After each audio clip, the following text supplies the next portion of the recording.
Olá, boa tarde. Bem-vindos, bem-vindas. A ideia aqui é sempre irmos falando do caminho direto para a felicidade, que no fundo foi aquilo que me ajudou a libertar de crenças, de pensamentos negativos e do sofrimento, não é? Porque ao fim e ao cabo o que nós queremos ser é felizes. Então, foi isto que nós vimos exatamente na semana passada, que nós procuramos, qualquer ser humano procura a felicidade. Ainda que às vezes pareça que não, mas no fundo estamos à procura de felicidade. O sentir-nos bem, o estarmos bem, isso é a busca da felicidade, não é? Quando queremos a felicidade dos outros, é porque no fundo queremos a nossa, porque vemos os outros felizes e sentimos-nos bem com isso. Então, é para a nossa felicidade. O que quer dizer, e é isto que eu vos vou passar sempre nesta rúbrica, e não só, e nos lives em geral, é que a felicidade é a nossa natureza. Nós somos feitos de felicidade. Isto pode parecer assim um bocadinho estranho ao início, mas é mesmo isto. E hoje a reflexão que vos trago, a contemplação que vos trago, tem a ver, lá está, sempre com a felicidade, mas afinal o que é que tapa esta felicidade? Porque é que nós não somos felizes permanentemente se é a nossa natureza? Este tapar é aparente. Quem aparentemente tapa esta felicidade está sempre presente, está sempre aqui, mas quem aparentemente tapa esta felicidade são as nossas ideias, os nossos pensamentos, as nossas crenças, as nossas convicções, os rótulos, tudo isto tapa a nossa felicidade. É sempre aparente, porque nada tapa. Porque se a felicidade é a essência de tudo, é a natureza de tudo, é daquilo que nós somos feitos, nada vai tapar essa natureza. Então, basicamente, aquilo que vos estou a transmitir hoje é que a nossa mente é que aparentemente tapa esta felicidade, esta presença que nós somos. Como é que isso acontece? Nós recebemos toda a informação do exterior através dos 5 sentidos, mas vocês vão concordar comigo quando eu vos vou dizer que os 5 sentidos estão limitados, não é? Nós só conseguimos ver aqui uma pequena perspectiva. Quando nós comparamos com outros animais, não é, que têm a visão mais apurada, que veem mais longe, o olfato também detecta outras ondas que nós não detectamos, da audição, tudo, não é? Portanto, os nossos 5 sentidos limitam esta informação. A informação que vem do exterior, aquilo que eu percepciono, que vejo, que ouço, tudo, não é? E nós sabemos que os nossos pensamentos, as nossas crenças, as nossas convicções, não são mais do que este conjunto de informação armazenado pela mente. Nós, em tenra idade, absorvemos toda a informação sem qualquer filtro. Por isso é que dizemos que as crianças são esponjas, porque recebem tudo através dos 5 sentidos, sem esponja, sem filtro, portanto, como uma esponja. Mas, ao longo do tempo, nós vamos copiando os comportamentos dos nossos educadores e das pessoas que nos circundam, especialmente nesta parte que entre os 0 e os 7 anos, em que há esta imitação, nós imitamos o comportamento dos outros. E é aqui que nós aprendemos tudo, até o resto da nossa vida. E nós fazemos interpretações, a mente, faz interpretações daquilo que aprende. Mais tarde começamos a fazer interpretações. E essas interpretações, como nós já vimos agora, nunca vão corresponder inteiramente com a realidade.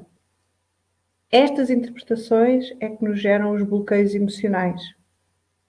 Quando eu ouço que eu não vou ser capaz de subir um muro sem cair, né? Como às vezes diziam os nossos pais, quando nós éramos pequeninos, a minha mente, as nossas mentes muitas vezes interpretam como eu não sou suficientemente bom para subir aquele muro.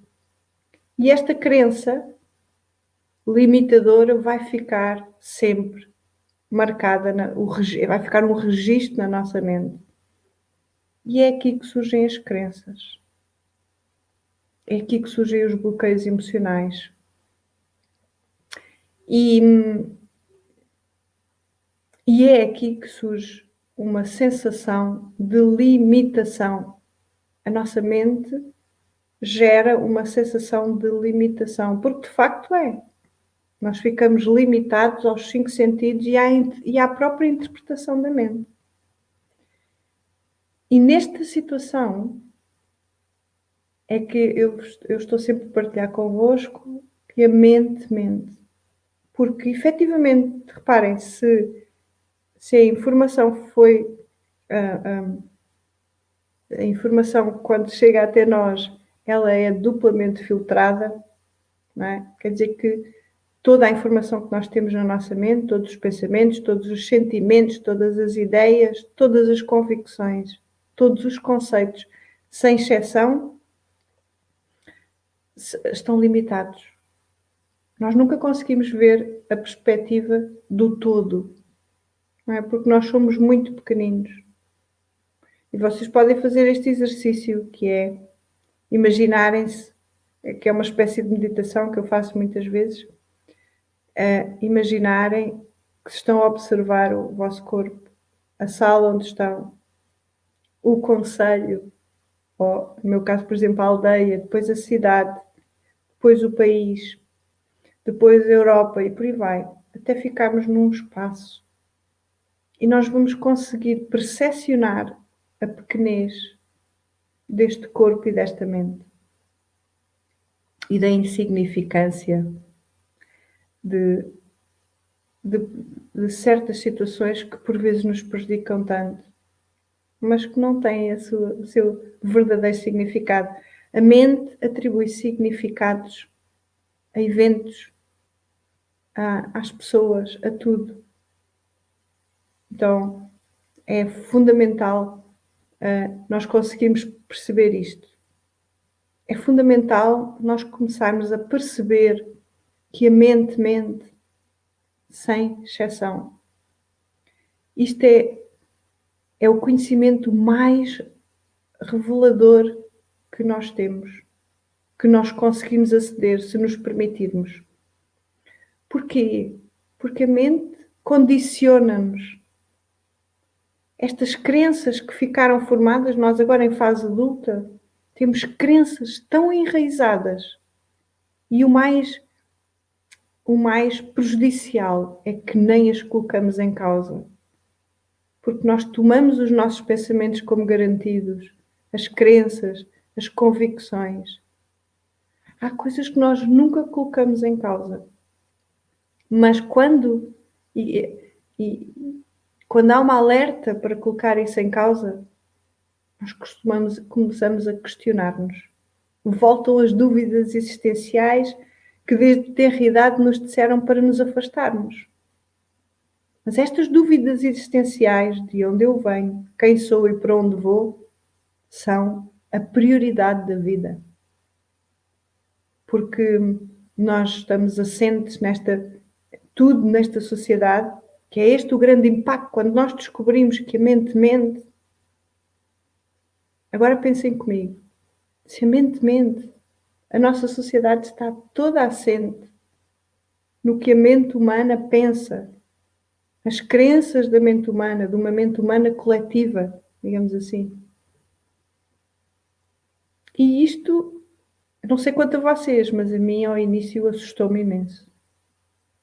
Eu sentia que algo estava em grande desequilíbrio na nossa sociedade, no nosso planeta, não é?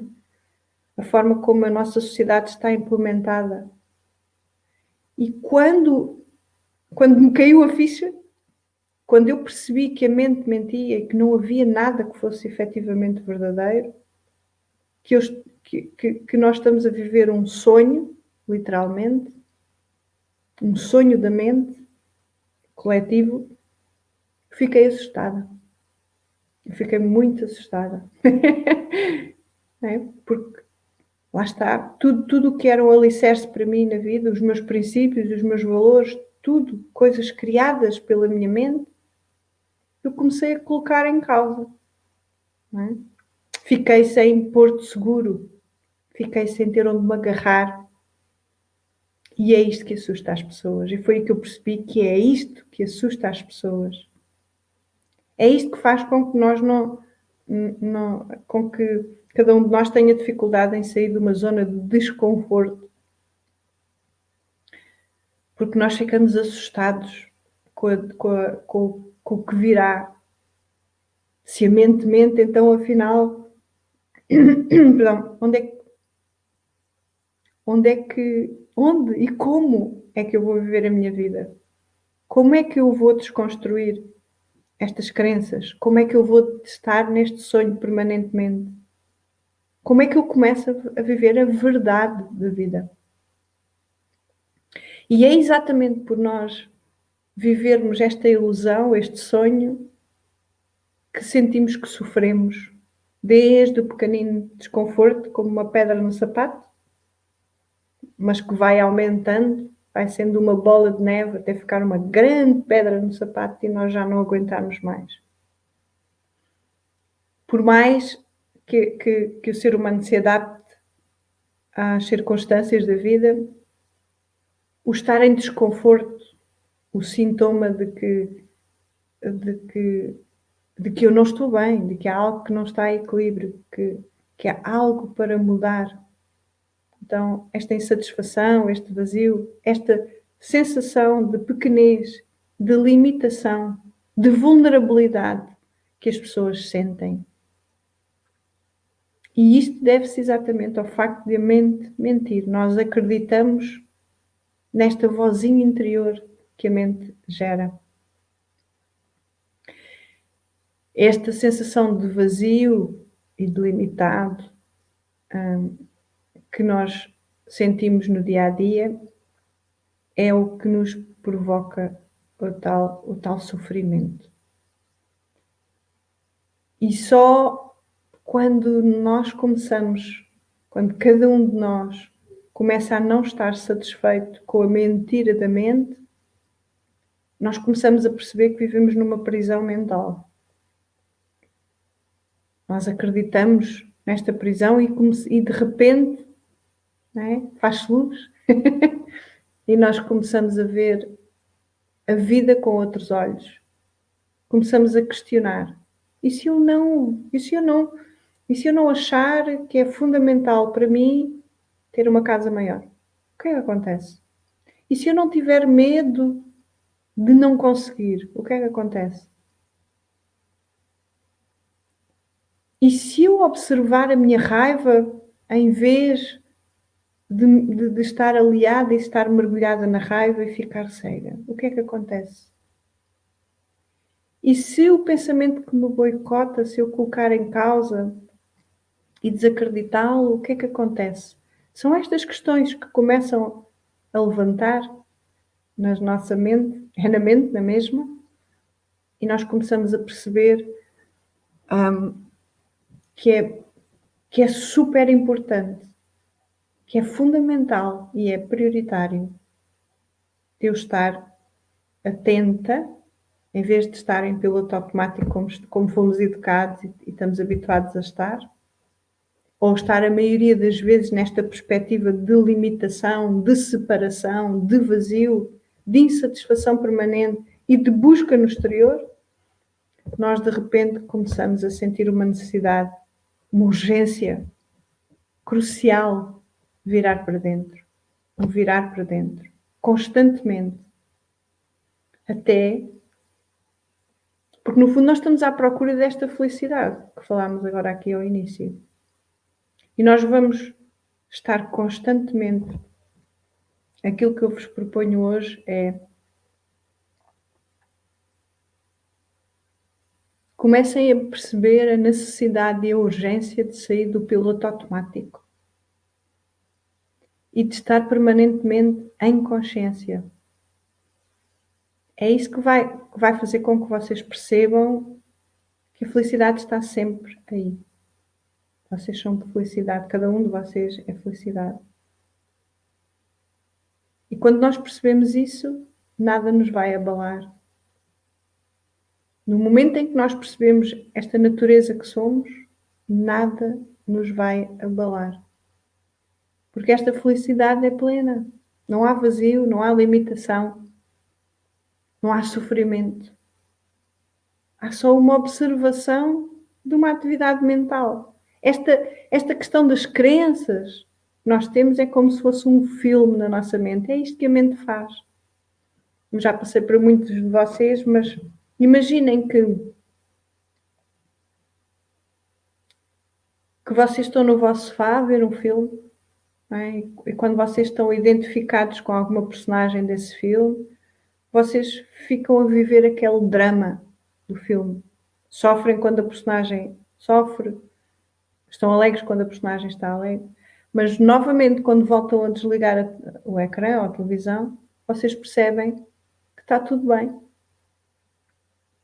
que foram um espectador da mente. Não é? A televisão é a nossa mente. A mente gera imagens, gera pensamentos, gera desta percepção que nós temos de separação, do vazio, do tal limitado. Então, o que é que nos vai libertar desta prisão? É este treino. É este treino de autoobservação. Ao fim e ao cabo, nós quando começamos a observar a nossa mente, os pensamentos, as emoções, depois de estarmos um período de tempo a questionar, é um questionamento super rápido. Se nós estivermos muito focados, é muito rápido. Porque rapidamente a mente começa a transmutar. Há ali uma mudança que acontece. Os pensamentos são mudanças, né? Vejam, imaginem a mente como um pedaço de plasticina. E cada vez que nós estamos a questionar o movimento da mente, da plasticina, nós estamos a modificar. Estamos a abrir a mente, a criar uma nova mentalidade. Ok? E esta libertação acontece exatamente desta modificação. Nós começamos a deixar de acreditar no que a mente nos diz, especialmente quando nos gera dor emocional, quando nos gera desconforto, quando nos gera sofrimento. Nós deixamos de acreditar que é real, porque percebemos que não é verdadeiro, não pode ser. Não tenho todos os dados para chegar àquela conclusão, nunca vou ter. Não tenho toda a informação necessária para perceber isso. E para não ser tão abstrato, vou pensar aqui num caso. Então, imaginem que há alguém que tem um comportamento agressivo, verbalmente. Não é? Nós não conseguimos. Nós podemos julgar aquela pessoa, aquele comportamento, mas nós não percebemos o que está por trás de tudo isso. Nós não percebemos porque é que a pessoa está agressiva, o que é que está a passar, não conhecemos a história de vida da pessoa. Então nós caímos em distorções cognitivas. Porque estamos só a ver a nossa mente, da nossa perspectiva, só com a informação que temos naquele momento. Não temos a informação da pessoa que está a ser agressiva, nem da pessoa que está a ser agredida verbalmente, etc. É um conjunto, para não falar no resto, não é? Pronto, são as coisas mais evidentes. Mas isto nós conseguimos perceber. Quantas vezes nós generalizamos uma situação? Ok? quantas vezes já vos aconteceu,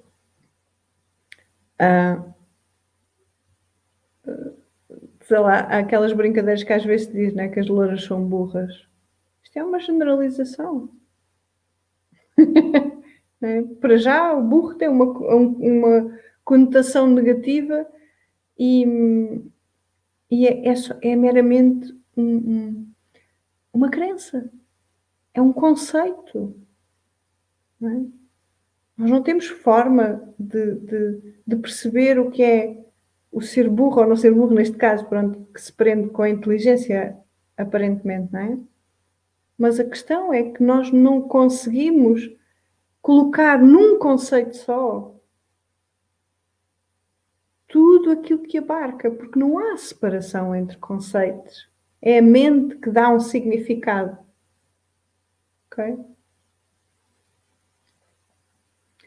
Quando nós deixamos de dar significado a certas coisas na nossa vida, nós começamos a ter uma vida despreocupada, desapegada. É um deixar fluir e uma confiança constante no todo, na vida, nas pessoas, na natureza. E nós deixamos de querer mudar os outros, de querer ser perfeita, de querer aquilo que não tenho, de querer aquilo que não sou. Imaginem que, eu brinco muito com isto, imaginem que o fígado agora de repente queria deixar de ser fígado e queria começar a ser estômago. Estão a ver, não é? O impacto que ia ter no nosso corpo. E quando nós estamos a querer coisas, ou estar onde não é o nosso propósito e queremos coisas só porque vemos os outros a ter e porque, no fundo, a maioria das vezes até nos prejudica e não é sustentável, nós fazemos as coisas de forma não sustentável. Quando isto começa a desaparecer, nós começamos a ficar serenos, a mente começa a ficar serena, nós deixamos de alimentar pensamentos negativos, nós deixamos de alimentar esta sensação de limitação, porque aceitamos a vida como ela é. Então, aquilo que vos trago hoje em relação à mente, a mente só tapa a nossa natureza, a nossa existência, se nós permitirmos, se nós não avançarmos para esta importância, esta prioridade de reconhecer em cada instante da nossa vida, em cada pensamento, que a mente nos está a boicotar e que é isso que nos gera sofrimento. É uma prática urgente. E isto é libertador. É a diferença entre num lago, quando as águas estão agitadas, nós não conseguimos ver o fundo. Mas quando as águas estão serenas, nós conseguimos ver o fundo e toda a vida que existe nessa água, nesse lago. Aqui é exatamente o mesmo. A mente, quando está agitada, nós não conseguimos ver a nossa essência, a nossa natureza, que é a felicidade. Mas quando a nossa mente está serena, quando não há o querer constante, o querer o que não se tem, e estar completamente focados ou no futuro ou no passado, não é? Que são coisas que nunca podem acontecer porque só pode acontecer agora. Então, quando isso acontece, quando nós ficamos despreocupados, serenos e confiamos na natureza, a nossa mente fica serena. É um conjunto, não é? A respiração fica serena, a mente fica serena. E os pensamentos continuam lá, mas nós não acreditamos neles. E eles têm uma função, que é de perceber quando nós não estamos em equilíbrio, quando estamos preocupados, quando estamos com a mente agitada. E os pensamentos são como que sintomas de que há ali um desequilíbrio, de que há ali uma ferida para cuidar, para serenar, para parar. e para perceber que tudo são significados que a mente dá e que se nós simplesmente experienciarmos a vida sem esta influência dos pensamentos negativos, destas crenças limitadoras, nós libertamos-nos desta prisão. E quando nos libertamos da prisão, reconhecemos esta felicidade. Então é por aqui. Este é o caminho direto para a felicidade. É a autoobservação, é o autoquestionamento, é a não reatividade na vida, é a aceitação da vida tal qual ela é, permanecendo serenos, equânimos e observadores que somos. Então é isto que eu vos trago hoje, pessoal. Ok? Reflitam sobre isso. Entendam mesmo esta urgência de deixarem de acreditar na mente. É uma urgência. Esta é a cura interior. A cura interior está aqui. E nós começarmos a ver os nossos pensamentos como o bicho-papão, quando éramos crianças. Ou como o Pai Natal, como vocês quiserem. Porque nem num nem noutro nós acreditamos. Porque verificámos já várias vezes, quando éramos pequeninos, e agora nós estamos certos que não há bicho-papão nem Pai Natal. Então é preciso averiguar os pensamentos, é preciso averiguar as crenças, as convicções, tudo aquilo que nós achamos que é certo e o que não é certo também, para nós percebermos que a mente mente e para não termos qualquer dúvida. E fazermos uma vida livre de preconceitos, livre de julgamentos, livre de boicotes. E estarmos em felicidade. Ok? Pessoal, muito grata por estarem aqui e por estarem de coração aberto.